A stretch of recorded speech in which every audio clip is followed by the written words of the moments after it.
What's up, everybody? It is day 392, and we are going to talk about the eviction moratorium. I posted it back in August 10th that the eviction moratorium was going to be extended, and it was going to be extended until like October 3rd, and how Joe Biden pretty much was like, I know I'm doing this illegally, so we're just going to see if it's going to stick. So he's basically just throwing spaghetti to the wall and seeing if it's going to stick or not.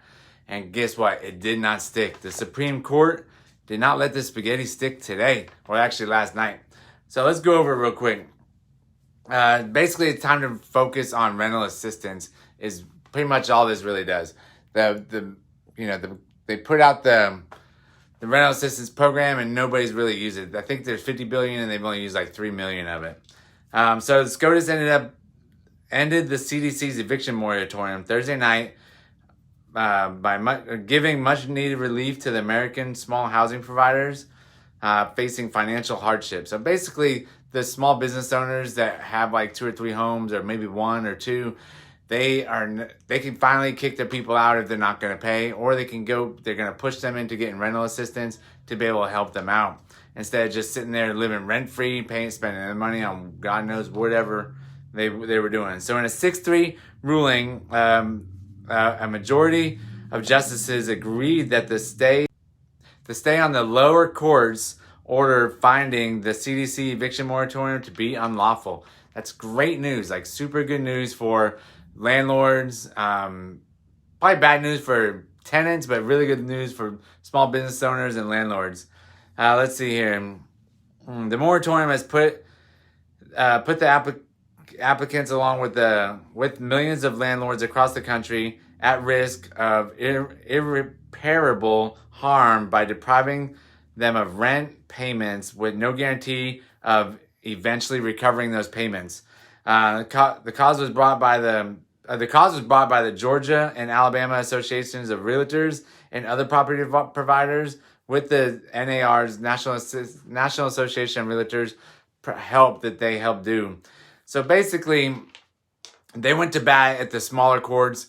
They kept getting denied, and basically just kept getting appealed and more appeals, and it finally reached the Supreme Court. Supreme Court said 6-3 ruling. No, it's a no-go. The eviction moratorium is over. You can go ahead and evict your people that you need to. Now, people don't like evicting people. It's not like, oh my God, they'd wake up one morning like, I'm evicting that person because I don't like them. No, they want to keep their money. They want to get their money. But when somebody does not pay the rent for 2 or 3 months, that puts that business owner at harm. That's like going to Walmart saying, I'm just going to take whatever I want off the shelves and just bring it home and never go back and pay for it. Walmart's not going to let you do it. So why are you able to do that as a small business owner with a house, renting it out to somebody else? It's definitely should never have been in that situation. Maybe like a month or 2, that would be okay, but definitely not a year and a half. So the NAR said that this is what they said about the ruling. This decision is the correct one from both a legal standpoint and a matter of fairness. It brings to an end an unlawful policy that places financial hardship solely on the shoulders of mom and pop housing providers, and that mom and pop housing providers make up nearly half of all rental, basically let's call them companies in America. So that's pretty huge, and that's a huge loss to those people because they still had to pay the mortgage. If the house wasn't paid off, they still had to pay the mortgage. Most of the time, they're only making like $200 or $300 a month, and they have to save that for repairs. So they're really trying to pay off the house and then have that as a retirement fund for later on. Not really just trying to just jack up money and just jack up rents and all sorts of stuff.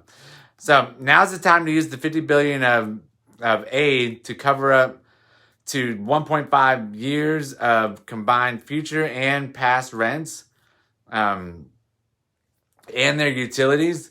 Let's see, we'll help return. Basically, what it's going to do, if we start using the $50 billion that's out there as rental assistance and to help with utilities and things, it's going to end up basically bringing the sector back to its normal, healthy self that it was before the moratorium. But don't go out. Make sure if you're watching this anywhere else, make sure you go out there, check for your state's to see if they have any. There's some, like California and New York, they have their own eviction moratorium as a state level, but Alabama does not have an eviction moratorium. It ended in like June of 2020. It was like a 3-month ban. So don't worry about that here in Alabama. If you need to take care of some tenants, take care of some tenants. And the good thing is it's going to free up some houses. The rents will probably come back down a little bit because there's going to be more rental properties out there. But I don't know. Let me know in the comments what you think. Anyways, go out there, make somebody smile, and have a wonderful day. Thanks a lot. Bye.